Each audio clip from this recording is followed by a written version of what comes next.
सभी को जय माता जी। कक्षा 12 नामा के मूल तत्व सब्जेक्ट में मैं गिरीश सर आप सभी स्टूडेंट्स का हार्दिक स्वागत करता हूं। आज हम चैप्टर नंबर 6 की शुरुआत करेंगे। बहुत सरल चैप्टर है। अगर आपको प्रवेश आता है तो साझेदार की निवृत्ति तो आ ही जाएगा, बराबर है। तो चैप्टर नंबर 6 जो है उसके हम सवाल नंबर मान पेज नंबर 264 है, उसमें स्वाध्याय के सवाल ये सवाल नंबर 3 पर आएंगे। उससे पहले चैप्टर नंबर 6 में एक सूत्र का अध्ययन करेंगे। उसमें नया भाग ढूंढेंगे कैसे। नया भाग इज इक्वल टू पुराना भाग प्लस लाभ। वैसे त्याग का भाग और लाभ के भाग के हम सवाल आगे सीख के आए हैं, बराबर। यहाँ निवृत्ति के अंदर अगर नया भाग ढूंढना हो तो नया भाग का क्या सूत्र आएगा। नया भाग इज इक्वल टू पुराना भाग प्लस लाभ। क्या नया भाग का सूत्र होगा? पुराना भाग प्लस लाभ। फिलहाल हम आते हैं नए क्वेश्चंस की ओर। सवाल नंबर 3 क्या फर्स्ट निम्न के प्रश्नों पर से नया लाभ आने का प्रमाण और लाभ का प्रमाण ज्ञात कीजिए। माने नया भी ज्ञात करना है और लाभ का भी ज्ञात करना है। देखते हैं क्या लिखा है इसमें। एक्स वाई जेड 5 3 2 में लाभ हानि बांटने वाले साझेदार है। तो हमने यहाँ लिखा साझेदार में कि एक्स वाई जेड 5 3 2 में लाभ हानि माने पुराना भाग वो माने 5 3 2 10 हुआ टोटल। तो 5/10 3/10 2/10। आगे लिखा है z निवृत्त होता है। अगर एक्स वाई जेड में से z निकल गया, z क्या होता है? निवृत्त होता है। अगर z निकल गया तो बचे को हमारे पास नए साझेदार में x और y, और उनका अनुपात क्या है? 5 3। तो लिखा 5 और 3। ये आंसर आ गया, सिंपल। अब z निकल गया है तो उसको निकालने के बाद जो बचा वो नया अनुपात बचा, कुछ कहा नहीं है इसी एक्स्ट्रा। सवाल नंबर 2 ए बी सी 1/2 1/3 1/6 में लाभ हानि बांटने वाले साझेदार है। तो हमने लिखा साझेदार ए बी सी 1/2 1/3 1/6। यहाँ पे अपन में संख्या अलग अलग है तो हर समान करेंगे। सब में 6 लाने के लिए 6 सबसे बड़ी संख्या, तो 6 लाने के लिए यहाँ 2 को 3 से गुणा करेंगे तो ऊपर भी 3 से करेंगे 3 एकम 3 3 दूनी 6। यहाँ 2 से गुणा करेंगे तो 2 एकम 2 2 तिया 6 1/6 मन 3 2 1 3/6 2/6 1/6 नया अनुपात हुआ। उनका क्या कहना है देखते हैं क्वेश्चन नंबर 2 में। यदि ए निवृत्त हो तो बी निवृत्त हो तो और सी निवृत्त हो तो तीनों संजोगों में लाभ हानि का प्रमाण लाभ का प्रमाण ढूंढिए।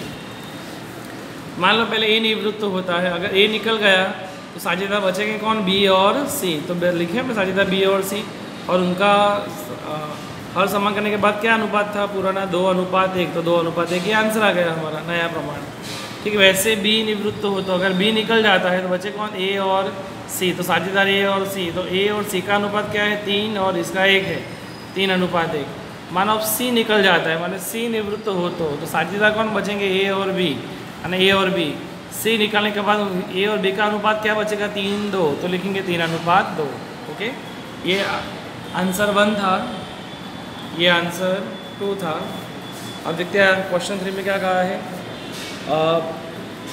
PQR 40-20-40% के लाभ हानि बांटने वाले साझेदार है।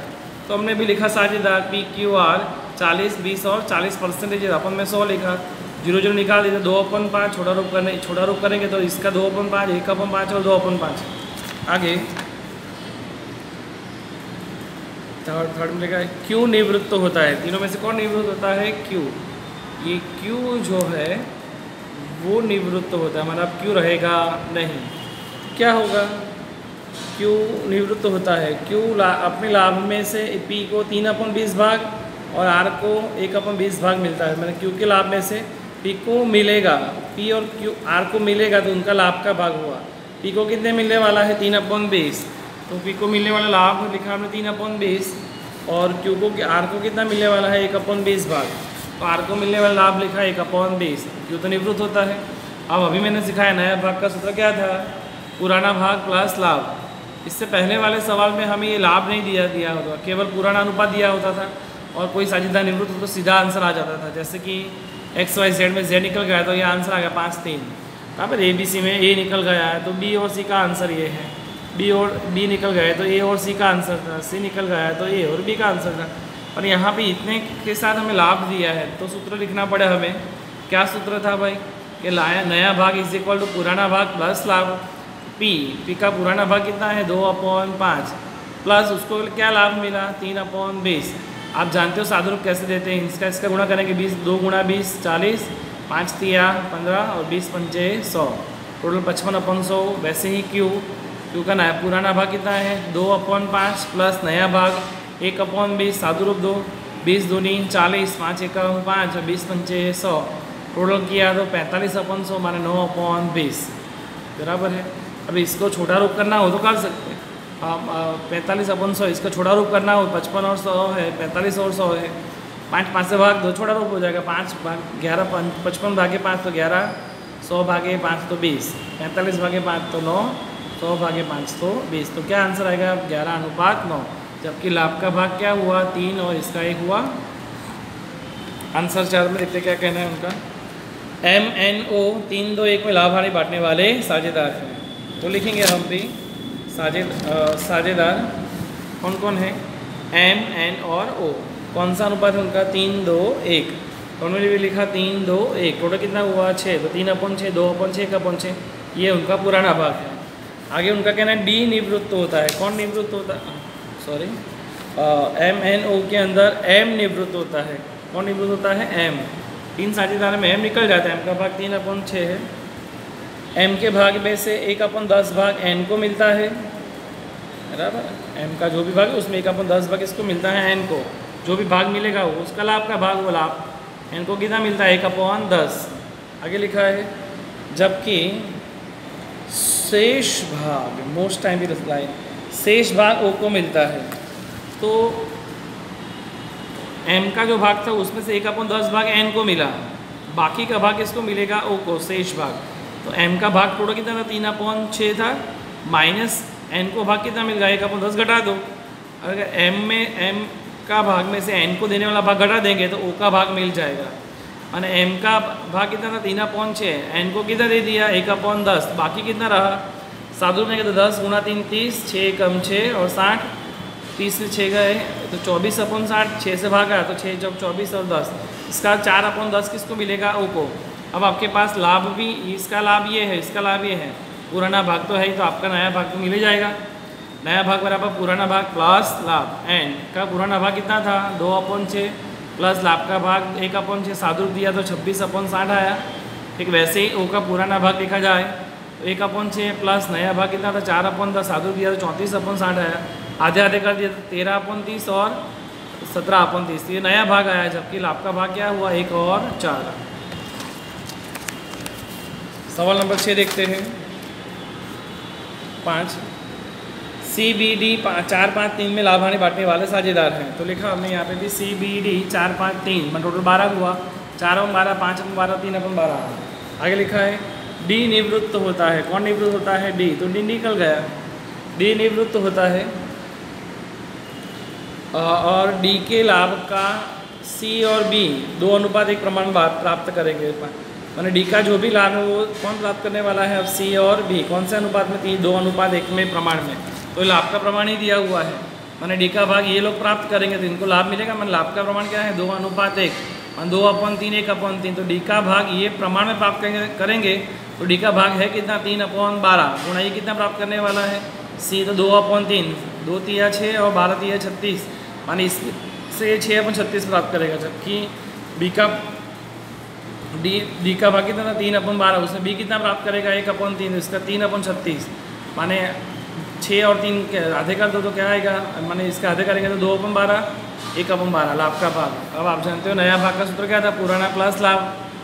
आप जानते हो पुराना भाग किसका आएगा, पहले C, कितना भाग है पुराना 4/12 प्लस नया भाग कितना है 2/12, 4 और 6, 4 और 2 6 और 12 के 12 ही आएंगे।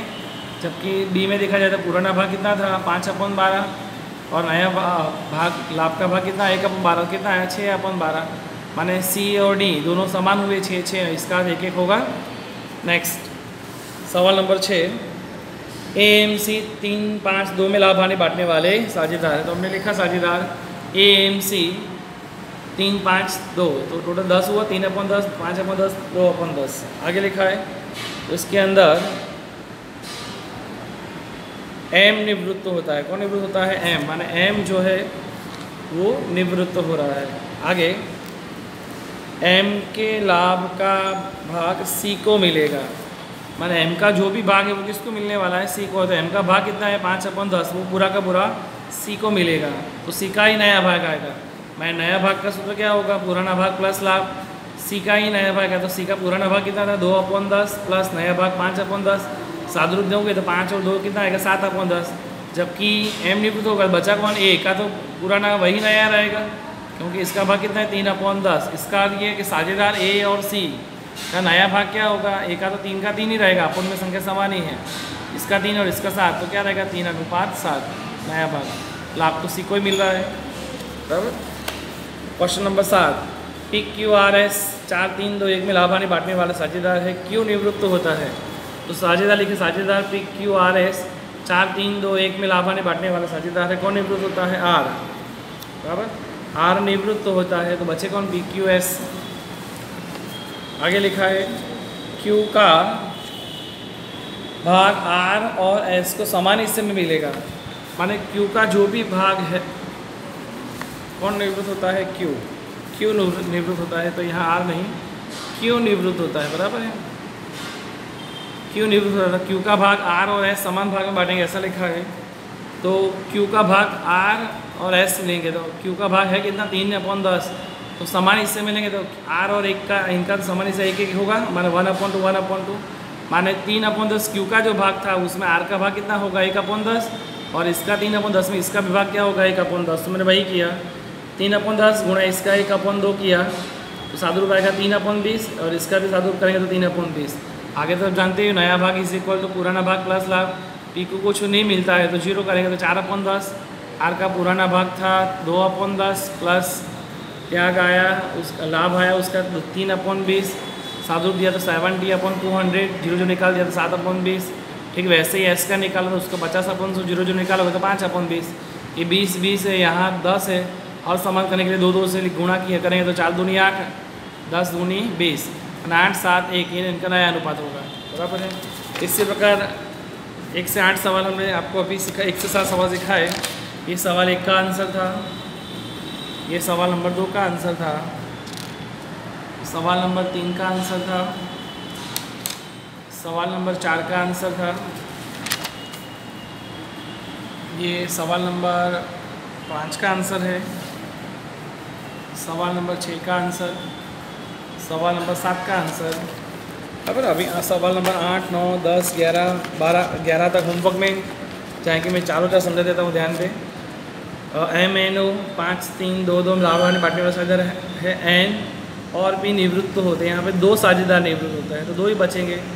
N का भाग O को और P का लाभ का भाग M को मिलेगा। माने दूसरे को भाग मिलेगा तो लाभ मिलेगा, लाभ दिया है और पुराना भी है, पुराना में से लाभ प्लस कर दो तो नया भाग मिलेगा। किसका नया भाग मिलेगा, N और P के अलावा। माने N और P के अलावा बचे कौन, M और O। इनका लाभ का भाग निकालोगे, जो सूत्र क्या रहेगा, पुराना प्लस लाभ। ठीक, 9वां सवाल, ABC 1/2 30% और 1/5 में लाभ हानि बांटने वाला साझेदार, इनका हर समान करोगे। आप जानते हो कैसे हर समान करते हैं। B निकल जाता है, निवृत्त होता है। B के भाग में से A और C 3/2 में प्राप्त करेंगे। जस्ट मैंने अभी सिखाया कि B का भाग जो भी है, कितना परसेंटेज है B का, 30%, 30/100, माने 3/10 जो भाग है, 3/10 का गुणा A के साथ करेंगे और B C से भी करेंगे 3/2 से। कैसे करेंगे आगे हमने सवाल सिखाया अभी। सवाल नंबर 10, इसमें ABC 5, 3, 2 में लाभ हानि बांटने वाला साझेदार है। A की निवृत्ति के बाद B और C 40-60% के लाभ हानि बांटते हैं। मैं नया अनुपात आया, निवृत्ति के बाद का भाग ये नया भाग है। अब नया भाग और पुराना दोनों हो तो आपको लाभ ही मिलेगा। लाभ का सूत्र क्या था, पुराना भाग माइनस नया भाग। ठीक, वैसे इसमें भी पुराना भाग दिया है, C की निवृत्त होता है, और AB का नया अनुपात भी दिया 7:5 में। पुराना नया दोनों तो लाभ निकलेगा, क्या निकलेगा, पुराना भाग माइनस नया भाग। आज का तो होमवर्क ये रहेगा। क्वेश्चन नंबर 3 में 1 से 7 मैंने समझाया आपको, बराबर। 8, 9, 10, 11 ओरल समझाया आपको, वो भी होमवर्क में जाएंगे। 8, 9, 10, 11 माने क्वेश्चन नंबर 3 में 1 से लेकर 11 तक, और उदाहरण में कहाँ तक जाने का है, उदाहरण 1 से 9 तक सभी सॉल्व करना है। ओके, और इसी प्रकार से तो आप थोड़ा प्रैक्टिस करोगे समझ में आ भी जाएगा। सभी स्टूडेंट्स को जय माता जी। नया चैप्टर है, बहुत सरल चैप्टर है, सभी स्टूडेंट प्रैक्टिस करेंगे, बराबर। सभी स्टूडेंट्स को जय माता दी, बेस्ट ऑफ लक बेटा।